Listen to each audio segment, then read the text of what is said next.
Matlagningstime! Nu ska jag visa hur man värmer en matlåda. Man tar fram den i frusen först. Sen tar man av locket. Det såg smaskigt ut.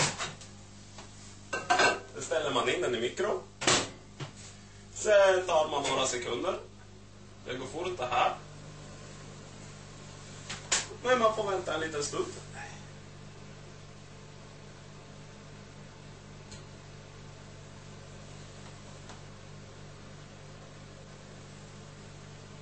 Ja, där var det klart.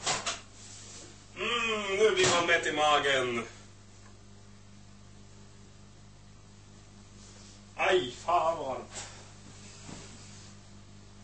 Det slänger vi. Usch.